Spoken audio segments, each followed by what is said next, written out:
Hello, I'm Jerry O'Connor, and I am your host for Tech for Creators. It's a weekly show where I run down items that are news and trends for the solo creator. People, or either the solo creator or small team creators. We typically frame it around hardware, software, and platforms. You can kind of see on the screen the uh, the areas that I look for each week and kind of curate the things that can impact people.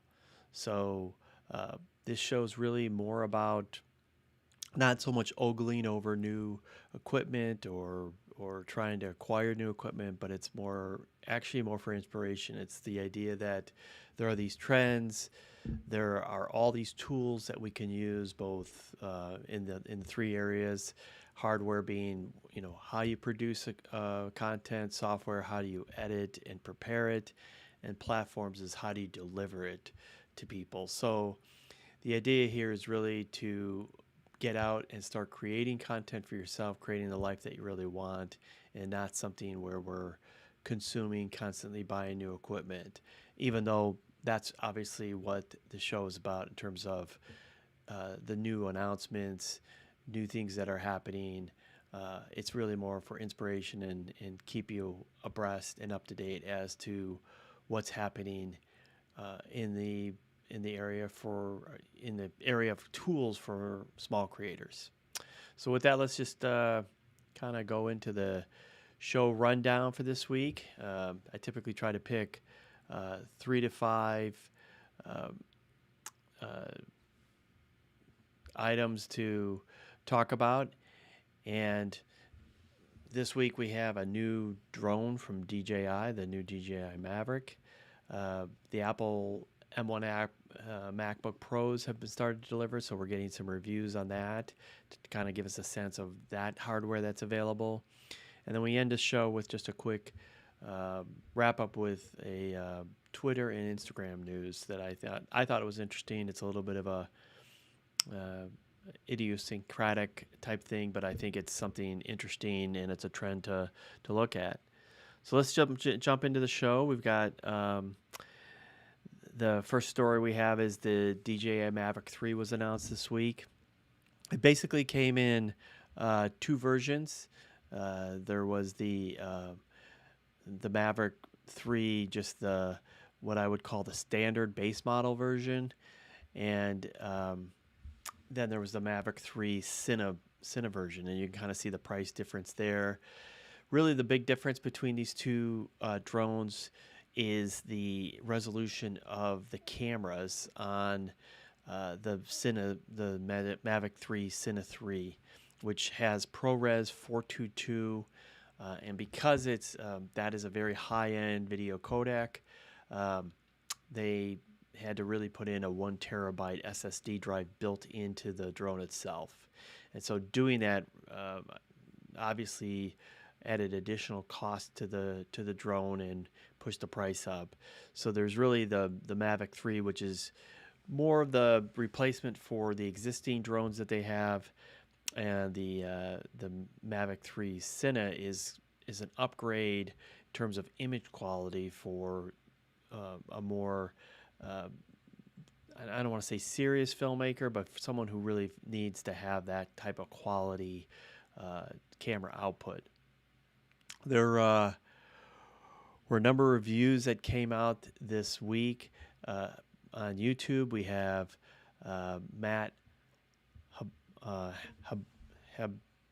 Haboja. I'm sorry if I'm saying Matt's name wrong, but Matty Haboja on YouTube, and we had Billy Kyle, both from YouTube. Matty had a really interesting video where he went out on a lake and flew around had a kind of a power surfboard that he uses. I don't know how else to describe it, around his lake, and had the drone follow him across this lake. His conclusion on the drone is like it's the greatest filmmaking drone ever, and and at this point he's talking about the more advanced version, obviously the more costly version of the basically the $5,000 version of it.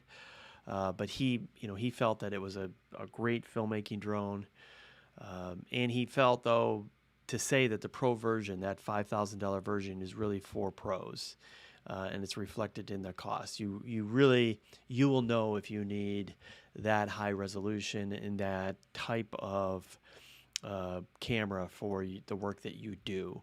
So that was the only thing he kind of cautioned, that it's not. Don't just buy the most expensive one thinking that you're getting additional features in the airframe of the drone, or in the some sort of software that you're getting. It's really this Pro version has the codec, that ProRes 422, and then obviously the hard drive to be able to capture that, because those are big files with a lot of data. So you need that built in. Billy Kyle, another YouTuber, went through his version of it. He thinks it's, the best drone, just got better. I think both of them said that DJI really dominates this space. They are the people you go to for drones. And, obviously this announcement just makes it more clear that not only do they dominate the space, but they are really keeping the lead to themselves in terms of the quality of the products that they're putting out. He did. He also mentioned what Maddie talked about with the high resolution and the cameras. But the one thing he did show at the end, and he's in their beta program. I'm not sure. He indicated that he's working with DJI, so he clearly is getting. This is Billy Kyle, is getting advanced new features that aren't available just yet. And one of them was this intelligent flight mode. In that review, which I put the links, I'll put the links to both these reviews in the description below. He demonstrates this intelligent flight mode, flying through trees and other areas, and it's very impressive what he showed in terms of its avoidance. He's intentionally flying it through a neighborhood street where there are tree branches kind of in the drone's way, and it's able to evade them in a relatively smooth way while tracking him on his electronic skateboard. So I was very impressed with it. I think more and more DJI is putting this type of software into their drones.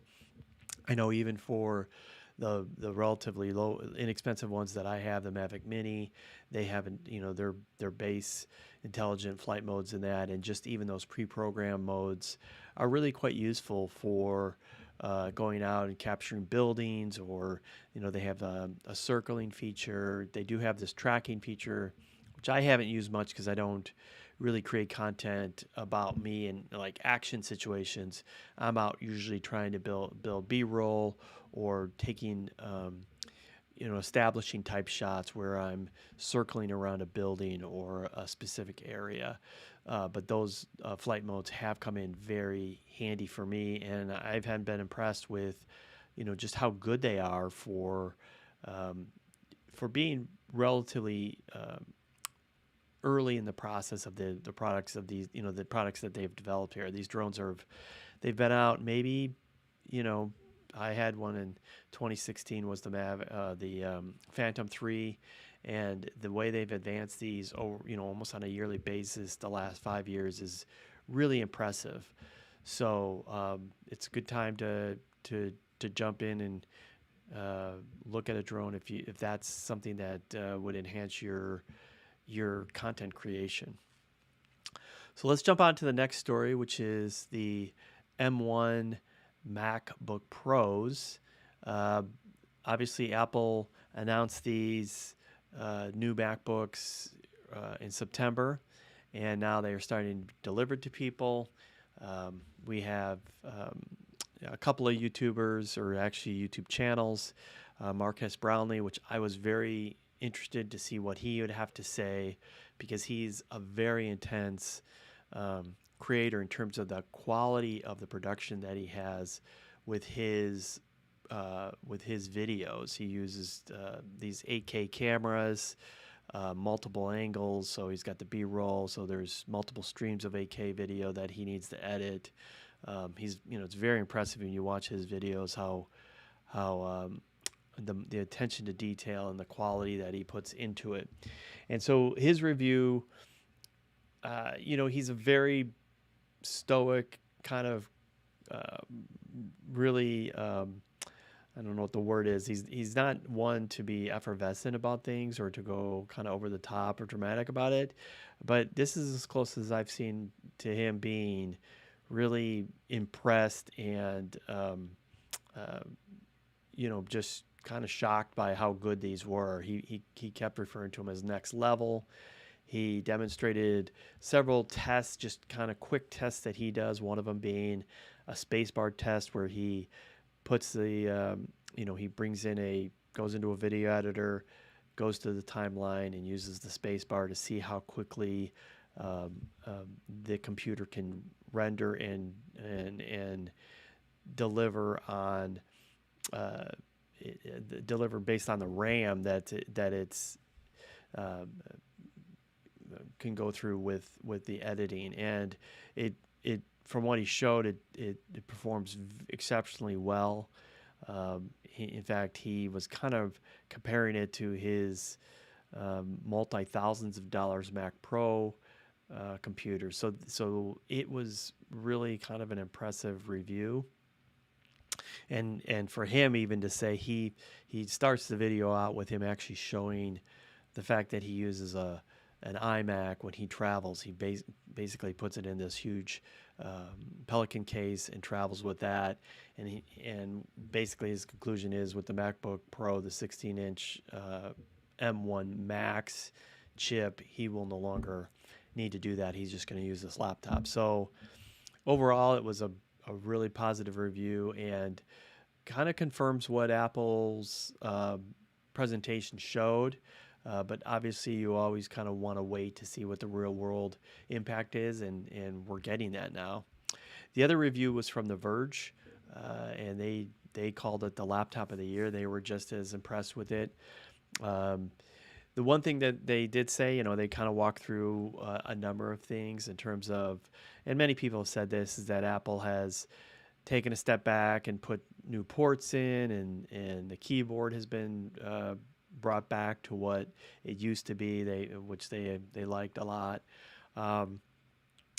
They did mention obviously the cost of these. These are very high end machines, and that's what I would say too, is that they're really built for creators. It's for people, and they're really built for video creators. So they are something to consider if you are a video editor and um, are looking for something that's more portable than just a desktop. But they're very impressive machines in terms of the capacity, the graphic processors they put into this, and the battery life and the heat dissipation that shows. But the one thing that The Verge did say that I thought was very interesting was that some third-party software needs to catch up. So obviously Apple's own video and audio software, both Final Cut Pro and Logic, have been optimized for this M1 chip, but they did demonstrate Premiere Pro and particularly After Effects. And I think we mentioned this in last week's show that After Effects, the Adobe Max conference just took place, and After Effects has not been announced as optimized for the M1 processors. I'm assuming that Adobe's working on it, but I haven't seen anything that they are. I would imagine that After Effects is a very intense program to update, a complex program to update. And so it hasn't been optimized. And in this Verge review, they did mention that there is still, some stuttering for the laptop. It's understandable. It is a laptop, but the software itself, Apple had for a long time kind of let the Mac line altogether. I don't want to say drift, but I think that they had made decisions several years ago to go to these new processors, and so the last 3 to 4 years, the higher end Macs have not really gotten the love that they deserved, and that's because I think Apple was working behind the scenes on these new chips, and so they were just trying to, continue to put new MacBooks or MacBook Pros out, but not really optimizing them the best they can because they already knew that there was going to be this transition to their own Apple Silicon. But what that did do was it, I think, made software developers, third-party software developers, a little bit wondering whether they should really go all in on the Mac platform. So hopefully, now that this new hardware is out, they've demonstrated this Apple Silicon is just state of the art in terms of software, or I mean, in terms of hardware, that software developers such as Adobe and others will now start to optimize for the M1 Max, and we'll see even better performance and better integration with the software. One last thing they did mention, and it doesn't, the reason I don't really mention it for Tech for Creators is that these are not gaming platforms. Apparently, they ran some gaming platform, some games on these MacBooks, and they didn't perform well. But I honestly think that, again, part of that is that developers haven't been developing for the Mac platform, and I don't know that Apple was really as focused on that. So it's kind of a perpetual circle that they may not have necessarily focused on it. But for me, and for I think most of the people that might be watching this show, you're creators, you're really doing more video, and that's what these MacBooks have really demonstrated they're excellent at. They're expensive, but they're really state of the art. So I'll leave reviews to both those in the links below. So moving on to the next story, and we have this one on, and I thought this was an interesting story. We talk about platforms here, and this one is about Instagram and Twitter, and this is something that I saw this this article. I thought it was kind of interesting for me as being a person who has been on the, has a little bit more history behind them and seen this stuff occur. But it's that Instagram announced that, or maybe not announced, but they're allowing now some preview of their posts on Twitter. And you may say, well, what's the big deal here? But I'm not, I use Instagram, but it's one that I'm not on every moment. I do go to it maybe once a day, maybe once every other day. I feel like I'm on Twitter more just because it feels more just it's just the platform that I gravitate towards. And for a long time, people who cross post between the two services, particularly the Instagram posts, you wouldn't get anything. You just got a basic URL that it was a text. And so now Instagram has now allowed a small card to show. But this article I thought was very, very interesting in that, and I had forgotten this, is that, when Instagram started in 2010, they allowed the full post to show on Twitter when people would cross post to Twitter. And that was because Twitter didn't allow photos back then. You had to use third-party photos. And I had forgotten that I remember that Twitter didn't allow photos for a long time, but I didn't realize in 2010 it was still not available. So, and then as they became more competitive with each other, Instagram kind of shut off that ability to cross-post. So if you don't know what I'm talking about, let me just pull up an example here of what they're allowing now. So I follow this photographer, Dave Black, on Twitter, and so this is his couple of tweets from mid-October that he posted. And a few weeks back, maybe in August, September, he would just say, I just posted a photo, and then all you would get was a URL, text-based URL that you could click on, and it would open up the Instagram app.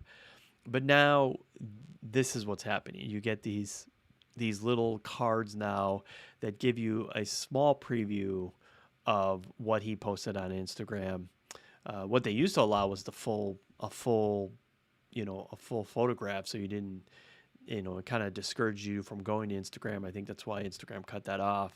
But now allowing this preview, it's very similar to what YouTube allows, where they give you a preview and kind of a little bit nicer description in a card that just displays well. So I thought that was good that we're seeing now that these platforms are sort of grudgingly allowing each other to talk to each other again, which I think helps because, for example, for Dave, it was he would post this, and it was very discouraging for me. I thought about almost unfollowing him on Twitter because without that additional information, it's really kind of annoying to you know, to have to view that.